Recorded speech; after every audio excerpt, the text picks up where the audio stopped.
மாமனார் தனக்கு சப்போர்ட் பண்ணுவாருன்னு நினைச்சுக்கிட்டு சாரி கேட்டு எங்க குடும்ப சூழ்நிலை சரியில்லாததால போய் சொல்லிட்டோம், என்ன மன்னிச்சிருங்க மாமாங்கிறா. அப்ப கோமதி வந்து, எந்திரிடி ஃபர்ஸ்ட், என்ன அடுத்த நாடகத்தை ஆரம்பிச்சிட்டியா? நீ வாயை திறந்தாலே எல்லாமே பொய்யாதான் இருக்கும் போலேங்கிறா. உடனே மயில், இல்லாத்த அப்படியெல்லாம் பேசாதீங்க, நான் படிக்கலன்னு சொன்னதால என் கல்யாணம் தள்ளி போய்கிட்டே இருந்தது. என் வயசுல உள்ள பொண்ணுங்க எல்லாம் கல்யாணம் வாங்கி குழந்தை பெத்துக்கிட்ட போயிட்டாங்க. அந்த நேரத்துல தான் எங்க வீட்டுல இப்படி பொய் சொல்லி கல்யாணம் பண்ணி வச்சுட்டாங்கிறா. அதுக்கு கோமதி, எங்களை பார்த்தா உங்களுக்கு இளிச்சவாய் குடும்பம் மாதிரி தெரியுதா? அதான் ஏமாத்திட்டீங்களான்னு கேக்குறா. உடனே மயில் அரசிய வந்து பேச ட்ரை பண்றா. அதுக்கு அவ, என்கிட்ட பேசாதீங்க அண்ணி, என் அண்ணனை அழ வச்சிட்டீங்களா நீங்க? அந்த சுயமரம் ஷோக்கு எவ்வளவு பேர் வந்திருந்தாங்க, உங்களுக்கு நாங்க தான் கிடைச்சோமா அழறதுக்குன்னு கேக்குறா. அப்போ பாண்டியன், உங்க வீட்டு ஆளுங்களுக்கு போன் போட்டு வர சொல்லுப்பா, இனிமே உன்கிட்ட பேசுறதுக்கு ஒண்ணுமே இல்லைங்கிறான். இதை கேட்டு ஷாக் ஆகுற மயில், என்ன மாமா இப்படி சொல்றீங்க? அப்போ இனிமே எல்லாம் முடிஞ்சுதா? என்னை வீட்டை விட்டு அனுப்ப போறீங்களா?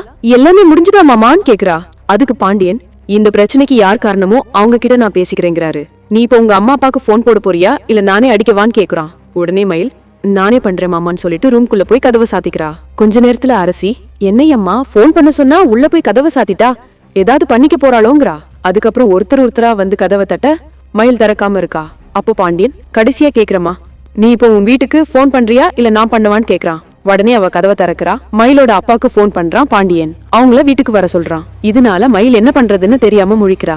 அவங்க வீட்டுக்கு வர வரைக்கும் யாரும் எதுவும் பேச வேண்டாங்கிறான் பாண்டியன். இந்த பக்கம் காண்டிமதி எதிர் வீட்டுல ஒரே சத்தமா இருக்குன்னு மருமகள் கிட்ட சொல்லிக்கிட்டு புலம்பிக்கிட்டு இருக்கா. பழனி அங்க இருந்திருந்தா என்ன பிரச்சனைன்னு தெரிஞ்சிருக்கும், இப்போ என்ன நடக்குதுன்னே தெரியலங்கிறா. அவளை வடிவு மாத்தி சமாதானம் பண்ணி உள்ள கூட்டிட்டு போறாங்க. அப்போ கரெக்டா சீனுக்குள்ள என்ட்ரி கொடுக்கறா குழலி. சரவணன் கிட்ட, உனக்கு இப்படி நடக்கணுமா தம்பின்னு புலம்புறா. அதுக்கப்புறம் மயில வெளுத்து வாங்கிடுறா. எல்லாத்துலயும் பொய் சொல்லிட்டு நாடகமா ஆடிக்கிட்டு இருக்கியான்னு கிழிச்சு காய போடுறா.